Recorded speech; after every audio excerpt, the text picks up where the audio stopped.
Новые доказательства использования принудительного труда были обнаружены на заводе Volkswagen в Восточном Туркестане. Старший исследователь Китая доктор Адриан Зенц обнародовал новые доказательства принудительного труда в оккупированном Китаем Восточном Туркестане, который режим КПК использует в качестве средств геноцида против уйгуров и других мусульманских тюркских народов.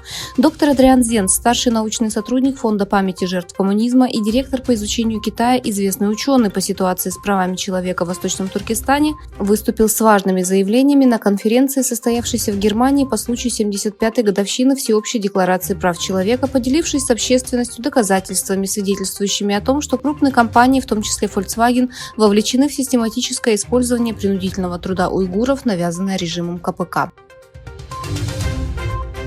Сообщается, что двое уйгуров, задержанных в аэропорту Стамбула, въехали в Турцию. Глава Международного союза организации Восточного Туркестана Хидает Агусхан сделал заявление через Твиттер. «Наши два брата-уйгура, которые ждали вход в аэропорт Стамбула, въехали в Турцию по милости Аллаха. Мы хотели бы выразить нашу признательность президенту по управлению миграцией, международным ассоциациям по правам беженцев, фонду гуманитарной помощи и всем, кто внес свой вклад». Мухаммед Турсун, легально проживающий в Турции в течение 7 лет и имеющий бессрочный вид на жительство, находился в Африке в течение 6 месяцев по работе. Турсуну, который вернулся в Турцию, чтобы увидеть своего 3-месячного ребенка и свою семью, было отказано во въезде в страну в аэропорту Стамбула 5 декабря 2023 года. Заявив, что Турция не выдаст его Китаю, Турсун сказал: «Мой 4-й ребенок родился несколько месяцев назад, и я даже не мог взять его на руки. Я знаю, что Турция не отправит меня в Китай. Если меня отправят обратно в Африку, оттуда меня экстрадируют в Китай», сказал он, потребовав, чтобы Турция не отправляла его в Африку. Последней остановкой президента уйгурского движения Рушена Аббаса, который активно работает по всему миру в освещении темы Восточного Туркестана и продолжающегося геноцида уйгуров, стала Ирландия. Выступая здесь, Аббас призвал к закрытию связанного с Китаем Института Конфуция, Университетский колледж Дублина.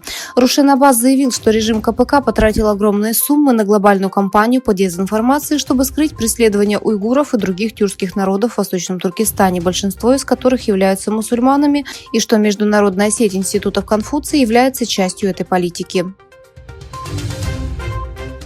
Председатель Комитета по иностранным делам Палаты представителей и члены Конгресса США призвали администрацию Байдена ужесточить экспортный контроль в отношении Китая. 6 декабря 2023 года председатель Комитета по иностранным делам Палаты представителей Майкл Маккол, председатель Республиканской конференции Палаты представителей Элиза Стефаник и председатель Комитета Палаты представителей по стратегической конкуренции между США и Коммунистической партией Китая Майк Галлахер призвали администрацию Байдена ужесточить экспортный контроль в Китай.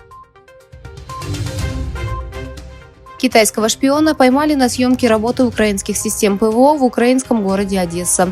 29 ноября 2023 года Одесский районный суд Приморского округа сообщил о возбужденном им расследовании в отношении арестованных китайцев. В ходе судебного разбирательства китаец Ван Цзишян подтвердил, что записывал и снимал на видео работу систем ПВО во время обстрела и разместил записи на своем YouTube-канале, чтобы их мог увидеть любой желающий, в том числе россиянин, говорится в постановлении. В постановлении также указано, что обвиняемый китайский шпион признался в своем преступлении на стадии досудебного расследования и был приговорен к 5 годам лишения свободы с испытательным сроком 1 год. Война метеорологической разведки между Китаем и Западом набирает обороты. Утверждается, что США поменяли линзы спутников в космосе, чтобы получить информацию о погоде и стратегическую разведку в Китае.